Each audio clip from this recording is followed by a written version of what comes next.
Hello, welcome to the channel. My name is Caveman Aston, and today I plan to take this drawing that I don't think you can see into this pen. So I'm going to be jumping in on the lathe, using up quite a bit of brass and making myself a refillable pen. Let's get on to it. So first of all, I'm just facing off the end of the material.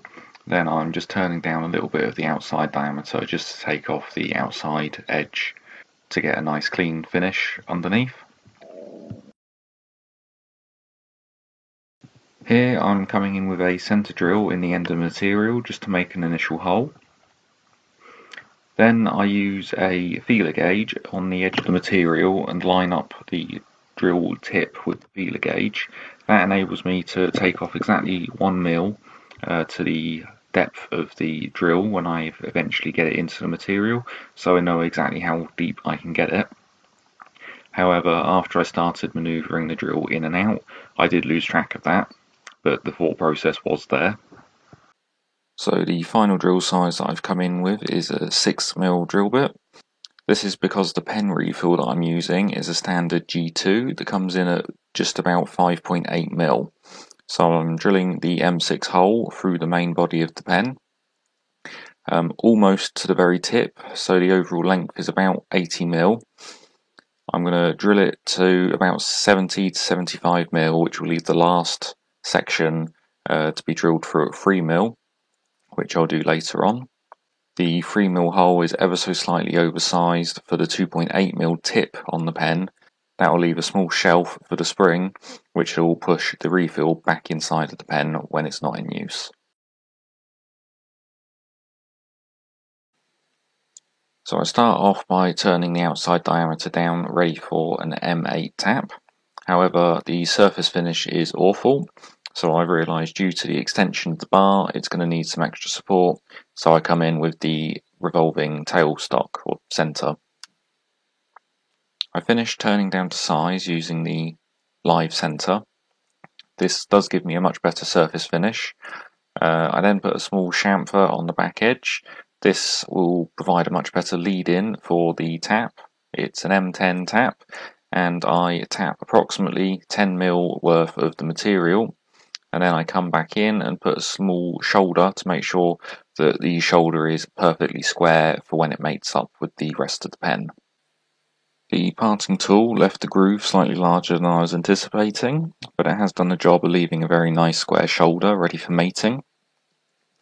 I then had to move the material out of the free-jaw chuck slightly because I didn't have enough material protruding for parting off. So I've extended that, measured up, and then parted off the material. After parting off the material, I've spun it around and stuck it in the free-jaw chuck the opposite way round. I've faced off the end with the small stub left. I've then come in with a centre drill and a 3mm drill. 3mm drill is of course to allow the pen to actually poke out at the end. I've then put my compound at about a 15-degree angle, and I've then started the process of machining in the tip for the pen.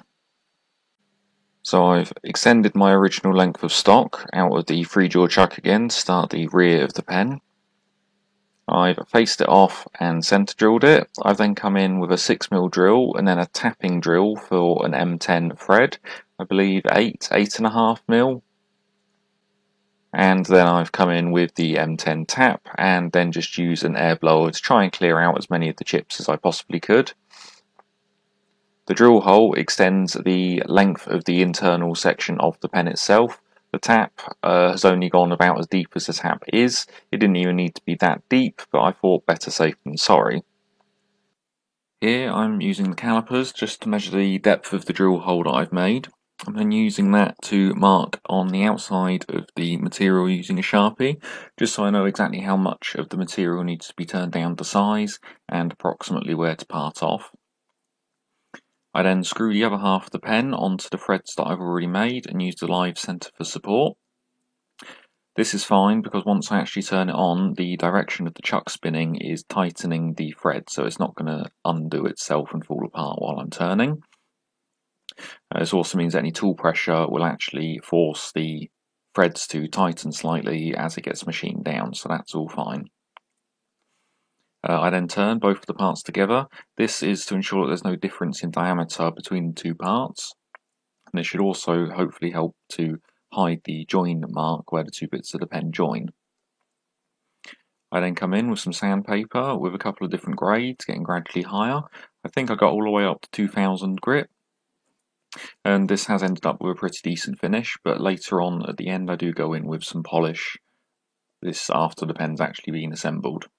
I then part off the rear of the pen, put it back in the chuck and face off and put a chamfer on. Next I turn down an 8mm bit of brass. This is going to become the piston, as it were, that sits inside of the pen.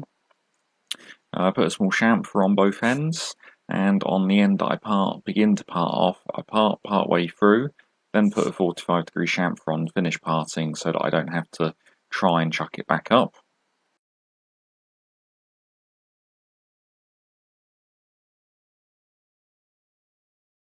So I've made the part 15 to 20mm long, and only after parting it off did I realise that I still need to cross drill a hole through it and then tap it so that I can put some sort of grub nut or something in to actually move the piston.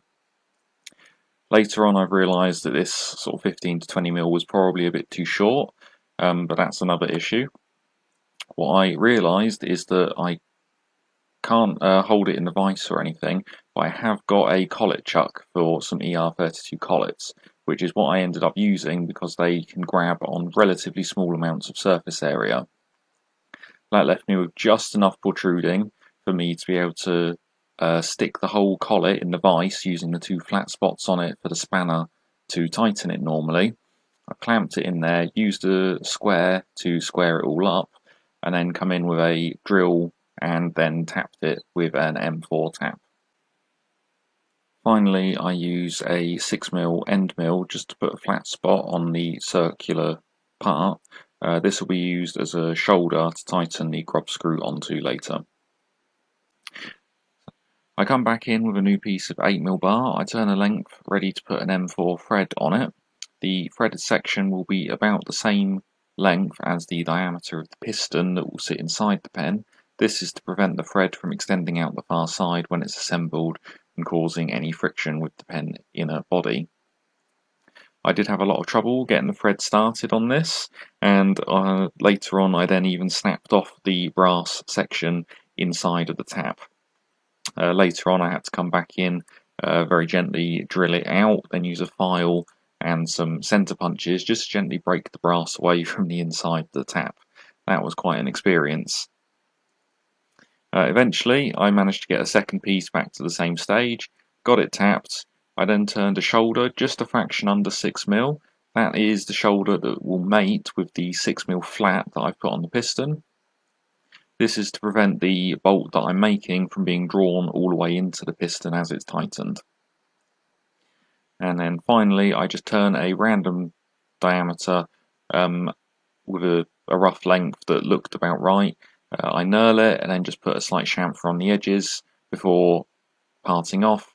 The knurling's partially to enable hand tightening, but it adds a little bit of a visual and I need to practice my knurling.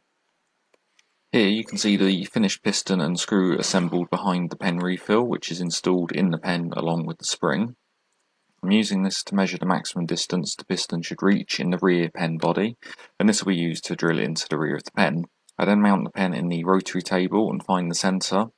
I then move the distance that I measured and then double check it by putting the pen assembly next to the pen and just line it up with a drill, and all worked out okay.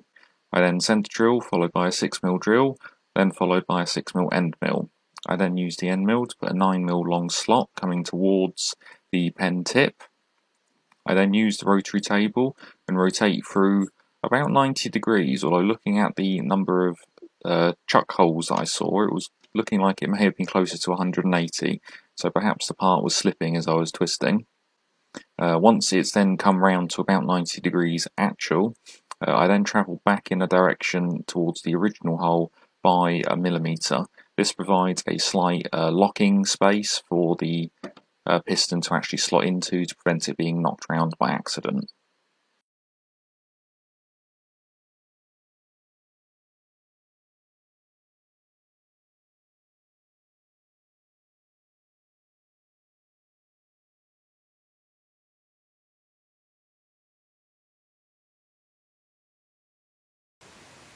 Here you go, one pen all polished up.